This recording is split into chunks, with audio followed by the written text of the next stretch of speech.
예, 오늘 넥슨 얘기 해보도록 하겠습니다. 중국 텐센트가 인수를 검토하고 있다라는 뭐 이런 루머 같은 보도들이 많이 나왔고 오늘 중국 오늘 텐센트는 공식적으로는 뭐 아니다라고 이제 부인을 했는데 뭐 여러 가지 뒷얘기들 들어보도록 하겠습니다. 김성기 기자 모셨습니다. 안녕하십니까? 안녕하세요. 넥슨 여기 뭐 사실 갑자기 이제 창업주가 세상 이렇게 별세를 하면서 네, 예, 예. 지금 지배구조가 어떻게 돼 있는지 지금 모르겠어요. 어떻게 돼 있습니까 지금? 모 회사가 이제 그러니까 넥슨 코리아는 네, 일본 넥슨 재팬의 자회사고, 네, 일본 넥슨 그러니까 넥슨 재팬은 한국의 NXC라는 회사의 자회사예요. 네, 그러니까 NXC가 최상이고 네, 거기에 있는 지분을 네, 그 일가 뭐라고 표현하기 좀 그런데 네. 오너 일가가 이제 네, 소유하고 있고 네, 이제 거의 100% 갖고 계셨는데 네. 이제 상속세 문제가 있어서 반이죠. 거의 예, 반 넘죠. 조단이 상속세. 거의 100% 갖고 계셨는데 네, 이제 상속세 문제가 생겨서 네. 6조 정도 내야 했거든요. 네, 그래서 약 30%를 네, 이제 정부에 이제 물납 형식으로 이제 낸 거예요. 네.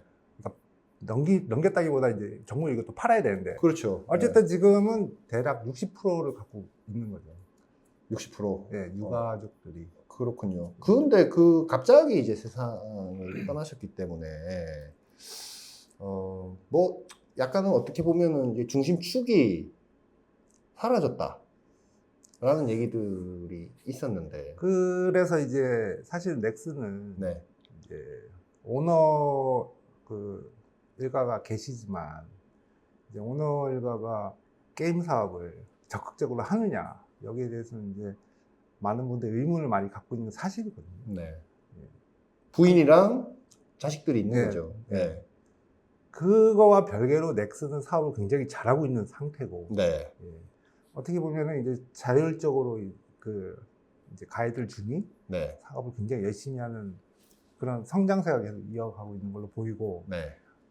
2019년에 한 차례 이제 그 고인이 되신 김정주 회장이 매각을 하려고 이제 시도를 많이 했는데 2019년에 예. 그때 예. 이제 불발이 다 됐거든요. 아, 가격이 좀 안 맞고 여러 가지. 음. 그래서 이제 그런 사례가 있었기 때문에 네, 이제 완전히 이게 중국 텐센트가 넥슨 인수한다고 했을 때 뭐 불가능한 건 아니지 않느냐라는 걸 많이 이제 생각을 했었죠.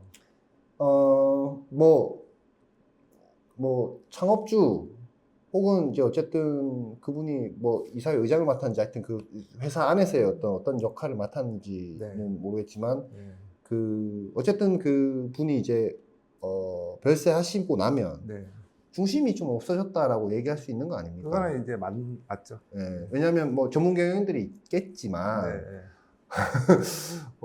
뭐 그렇죠. 그 좀 어려워지는 상황들이 왕왕 꽤 많은 기업사에서 그쵸. 났거든요. 예, 그거는 이제 어떻게 보면 일반적으로 네, 이제 중심을 잡던 어떻게 보면 창업자가 이제 안 계시면은 이제 기업들이 많이 흔들린 게 그렇죠. 일반적인데 아니 그리고 전문 경영인들도 또 뭐 안 그런 분들이 대부분이겠지만 네. 또 딴 생각 품으시는 분들도 있고요. 예. 네, 어떤 여러 가지 방법으로 하니까 근데 지금 이제 뭐 어떻습니까? 이게 지금 김정주 창업자의 유족들 있잖아요. 네. 저기 이제 가족들 네. 회사를 운영할 의지는 있었다고 보이세요? 그러니까 이제 제가 보기에는 네, 이거 이제 뭐 공식적으로 뭐 확인된 게 아니니까 네, 제가 보기에는 이제 그냥 둔 거죠. 음, 방치가 아니라 네, 그냥 둔 거죠. 네, 그리고 이제 잘할 분들을 대표로 이렇게 올리고 네, 이제 그분들이 굉장히 사업을 잘했기 때문에 네, 성장을 하니 네. 굳이 뭐 관여할 필요도 없고 간섭할 필요가 없었던 걸로 보입니다. 아, 계속 성장을 하고 있으니까 지금 넥슨은. 근데 텐센트 같은 어떤 회사가 그럼 우리가 인수하겠노라고 했을 때는 싫어요까지는 안 할 것 같은 거죠. 뭐 또 한번 드러나 보자. 예, 그렇죠. 내가 예. 직접 창업한 회사도 아니고, 예, 뭐 의지를 가지고 경영을 하고 있던 상황도 아니니까. 그렇죠. 그쵸. 예. 지금 근데 텐센트는 이제 다 알려진 사실인데 우리나라의 게임 회사의 지분을 정말 많이 갖고 있거든요. 뭐 때문에 그런 겁니까? 이 텐센트의 투자 전략인데 네. 소프트 전략이라고 하는데 공격적으로 하지 않고 일정한 지분을 확보를 한 다음에 그 자신들의 영향력을 조금씩 확대하는 거거든요. 아주 교과서적인 네. 뭐랄까요, 잠식 전략이라고 해야 됩니까? 네. 아니면 뭐 좋은 전략이죠, 뭐. 근데 이게 그 먹히는 게 네. 보통의 경우 뭐 넷마블, 크래프톤, 뭐 카카오 다 이제 지분을 갖고 있는데 그들이 중국이나 해외 게임을 서비스할 때 텐센트를 통하는 거죠. 그럼 너무 좋죠. 예. 근데 또 텐센트 못하는 회사도 아니고 네. 마케팅 서비스 굉장히 잘하기 때문에 네. 또 why not? 지분 투자? why not? 이렇게 되는 거고. 투자해 주는 거고. 예. 그죠? 주주님 되시는 거니까 이제. 네, 또. 그냥 엮이는 거죠. 네. 예. 그런데 네. 이런 식으로 조금씩 올라가서 결국은 100% 인수하는 게 방법이라고 합니다. 그렇죠. 예. 뭐 그렇죠. 뭐 이렇게 계속 접촉하다 보면 텐센트도 큰 회사니까 네. 뭐 여러 가지 도움 주고 뭐 하다 보면 사람이 어떤 시기에 마음이 흔들릴 때 네. 약간 같이 이렇게 하든지 뭐 내가 좀 더 해볼까 뭐라든지 해서 네. 종국에는 이렇게 가져가는 경우도 있다. 그 라이엇 게임즈 그러니까 네. 리그 오브 레전드가 네. 이제 2011년부터 한 4년 동안 텐센트가 지분을 조금씩 확보해서 이제 100%를 채우는 케이스입니다. 네. 그래서 없는 게 아니죠, 이렇게 하는 게. 어쨌든 이 텐센트가 넥슨의 지주사 NXC가 지배하는 그 갖고 있는 지분을 약 150억 달러, 네. 우리 돈으로 20조 원입니다. 네, 사들이는 방안을 검토 중이라고. 이것도 참 특이하게 블룸버그가 보도를. 그래서 이제 중국 현지 언론은 네. 이걸 의도적으로 흘렸다. 누가? 텐센트가. 아, 그리고 네. 부인도 네. 일부러 하는 거다. 아, 오늘 부인하는 보도가 나왔습니다. 네, 네. 아니다라고 얘기했다는데. 네. 그렇군요. 지금 그 보도가 나오고 나서 네. 도쿄 증시에서 넥슨 주가가 10%대 급등했거든요. 시장은 이런 걸 바란다라는 의미로 봐야 되는 겁니까? 근데 그거는 네. 제가 어떻게 보면은 단기적인 어떤 이게 가깝지 않나 싶고 이제 정말 될 거냐 뭐 20조 원이 아니라 네. 40조 원을 써낸다고 해서 이게 될 거냐 이제 여기에 대해서 의문을 많이 갖고 있거든요. 지금 넥슨의 시총이 지금 15조 정도 돼요. 20조 정도 되죠. 그러니까 네. 어제 종가 기준으로 봤을 때는 예, 이제 예. 주가 올랐어. 그러니까 네. 뭐 하여튼 20조 원 한 프리미엄 정도가 좀 붙은 것 같은데 네. 뭐 글쎄 뭐 100% 지분은 아니겠지만 네. 프리미엄 상당히 붙여서 이제 네. 뭐 사겠다 네. 라는 건데 네. 이게 여러 가지 이제 뭐 지금 게임 학회나 협단체들에서는 반대한다는 성명을 또 발표를 또 했더라고요. 근데 뭐 그거는 네. 당연히 정서상 반대하는 거고 왜 중국 기업에? 하필 중국이냐 이건데 네. 뭐 이런 얘기하기는 좀 그렇고 그 뭐 미국 기업이 뭐 찬성할 거냐. 미국에 좀 약간 아니 뭐 그런 거 있잖아요. 반도체 업계에 있다가도 중국 가면 욕을 먹지만 네. 미국 가면 박수 쳐주거든요. 네. 잘 갔다 뭐 그러면서 네. 약간 그런 인식이 좀 있지 않을까라는 생각도 좀 드는 그러니까 거. 그런 정서상의 반대 말고 네. 넥슨은 지금 IP 홀더 플랫폼으로 봐야 되거든요. 네. 그러니까 이게 객관적으로 넥슨은 어떤 회사냐. 게임 개발사의 그 선을 넘어서, 한계를 넘어서 IP를 보유한 어떤 플랫폼 회사로 봐야 되거든요. 네. 중국에서 버는 돈도 엄청나고. 네. 그래서 한국을 이제 넘었단 말이에요. 네. 그래서 이 IP를 보유하는 회사를 네. 다른 나라 회사에 넘기는 거는 국가적인 차원에서 좀 볼 필요가 있다는 거고. 네. 실제로 이런 빅딜은 공정거래위원회에서 그렇죠. 예. 기업 결합 신고하고 저걸 해줘야 되죠. 승인을 아마 해야 될 겁니다. 예. 거기서 막힐 가능성이 높아요. 그렇군요. 네. 안 해주면 굉장한 또 보복이 들어올 수도 있겠다는 생각. 그래서 그 이제 이거를 텐센트가 모를 리가 없거든요. 네. 그래서 그 텐센트 이거는 이제 중국에서 나온 얘기인데 네. 한국에다 제안을 할 수 있다는 거예요. 펀드를 조성해서 이제 넥슨을 이제 빅딜하는 거죠. 한 쿠션 먹여서 이렇게 그렇죠, 하겠다는 의미로. 네. 그리고 한국에도 펀드 조성해주고. 근데 지금 어쨌든 공식적으로는 부인했단 말입니다. 근데 과거에 이렇게 부인했다가 샀던 사례들이 좀 있나 보죠? 아까 말씀드린 라이엇 게임즈. 네. 뭐 유비소프트도 그랬다고 하고. 그래요. 네. 그러니까 계속 이런 그 처음에 흘리고 네. 그 다음에 부인하고 네. 그래서 언론과 네. 정서를 반응을 이제 보고 네.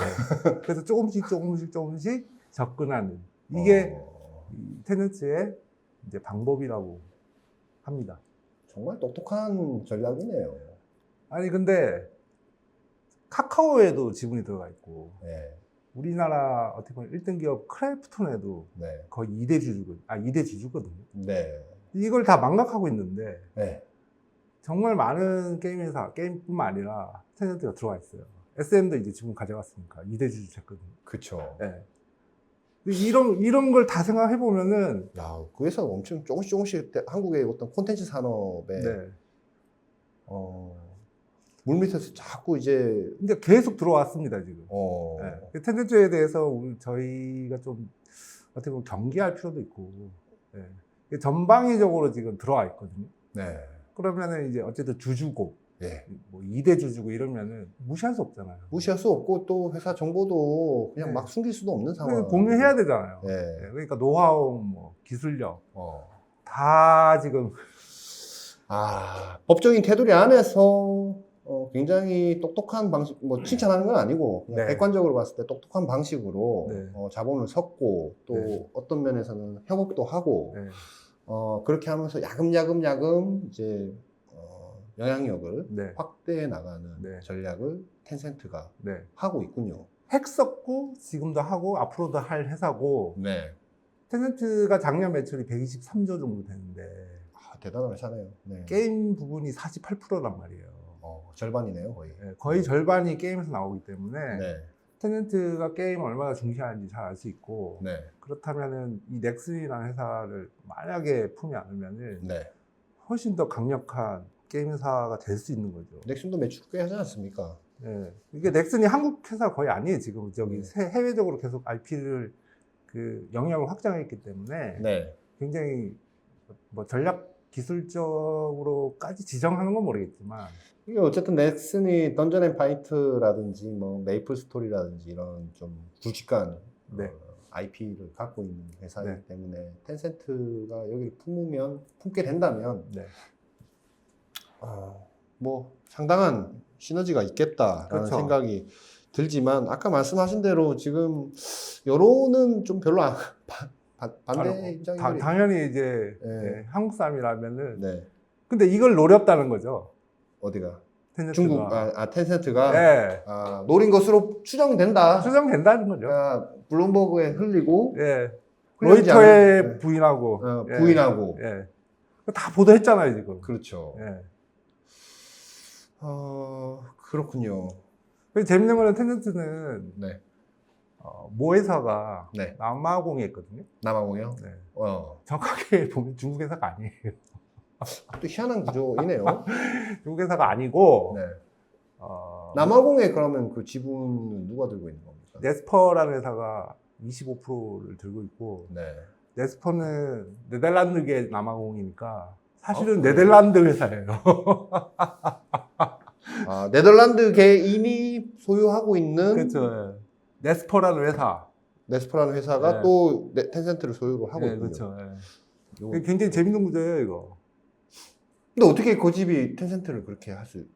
그러니까 초기에 텐센트 초기에 투자를 그 집이 했군요. 네스퍼가 했고 네. 이렇게 큰 기업이 될 줄 몰랐던 거죠. 음. 네스퍼라는 회사는 1915년에 설립된 출판사예요. 네. 남아공에. 네. 예. 그래서 이제 어떻게 보면 지금 성장한 이유가 텐센트의 초기에 들어가서 그게 거의 중국의 최대 IT 기업이 됐기 때문에. 근데 어쨌든 지배구조 보면은 남아공이 모 회사. 그러니까 중국 회사라고 보기는 또 그것도 애매하다니까. 애매하네요. 예. 근데 그 남아공의 오너들은 네덜란드. 네덜란드 증시에 상장돼 있습니다. 지금 뭐 어쨌든 말씀하시기는 지금 그러면 뭐 한다고 보도가 블룸버그에 나왔다가 안 한다고 또 로이터라든지 이런 쪽에 또 네, 얘기를 한 걸 보면 약간 분위기를 살피는 거 아니냐, 여론을 보고 있는 거 아니냐. 그렇죠. 예. 근데 그랬었고 과거에도. 과거에도 그랬었고 예. 만약에 하게 된다면 예를 들어서 뭐 지금 한국의 크래프톤이라든지 NCC나 이런 친구들 혹은 뭐 텐센트랑 뭐 협약을 맺고 있는, 그러니까 그 협력을 하고 있는데 대부분 하고 있습니다. 대부분 하고 있는데 어떤 지원 구도나 이런 게 바뀔 가능성은 없을까요? 그래서 네. 이제 텐트 전략 중에 두 번째가 경영이나 이런 것들에 간섭하지 않는다. 그렇군요. 그래야 인수가 된다는 거예요. 아주 선진적인 어떤 인수합병과 기업 등 볼륨업의 어떤 예. 사례들을 계속 쌓아나가고 있는 굉장히 성공적인 투자를 굉장히 많이 했고 잘하고 있다라는 느낌이 굉장히 드네요. 네. 그러니까 뭐 무슨 아까 국민적인 반감 뭐 이런 거 좀 차치하더라고요. 그거는 이제 다른 네. 문제니까. 네. 그렇군요. 그래서 뭐 넷마블에도 17% 이제 이대주 주고 네. 랩젠에 20%, 뭐 시프트업 34% 정도 되는데 시프트업은 대주주하고 별 차이도 안 나요. 네. 지금 워낙에 이제 포지션이 많아서 네. 이제 맘만 먹으면 언제든지 1대주주가 될 수 있고 네. 시프트업이 이제 굉장히 해외 전 세계적으로 좀 유명해지고 있거든요. 개발사로서. 네. 그래서 텐센트의 투자 포트폴리오는 매우 성공적으로 잘하고 있습니다. 이거 계속 좀 어쨌든 지켜봐야 되겠네요. 네, 지켜봐야 되는데 뭐 이제 지금은 이제 다들 이제 정부 승인 때문에 안 될 거라고 다들 이제 정부 승인. 전망을 하는데, 근데 안 될 이유는 또 뭐가 있습니까? 그러니까 이제 넥슨이 그 상징적으로 어떻게 보면 한국을 대표하는 기업인데, N기업인데. 예, 이거를 이제 주인이 바뀐다는 게 해외로, 네. 그러니까 뭐 중국이 문제가 아니라 네. 거기에 대해서 이제 정부 차원에서 제동을 걸 수 있다는 건데 네. 저는 반반 보거든요. 반반. 그러니까 텐센트가 바보가 아니기 때문에 이걸 네. 모르고 이렇게 할 리가 없다는 거예요. 유족들은 팔고 싶어도 못 팔 가능성도 있겠네요. 근데 뭐 일부는 팔 수 있잖아요. 그렇죠. 네. 일부는. 예, 어. 그건 충분히 가능한 얘기고 네. 그렇게 일부 조금씩 넘길 수 있잖아요. 이것도 아무튼 좀 살펴봐야 되겠네요. 굉장히 큰 게임 업계의 뉴스였네요. 이거는 이제 글로벌한 뉴스죠. 이거는 그러니까 예. 블룸버그가 영어로 쓰고 어떻게 블룸버그가 한국발로 썼는지 중국발로 썼는지 일본발로 썼는지도 한번 봐야 되겠네요. 저기 중국발. 중국발로 썼습니까? 네. 그냥 쓰지 않거든요, 블룸버그. 또 어떻게 그냥 씁니까? 그러니까 뭐 그냥 아니 제 3자한테 듣거나 전원으로 기사를 쓰지 않으니까 이런 내용들은 그 텐센트 회장이 직접 얘기했다는 그 워딩이 있어요. 그래요? 근데 이제 알겠습니다. 향후 이제 전개에 대해서 한번 계속 예의주시를 하도록 하겠습니다. 감사합니다. 네.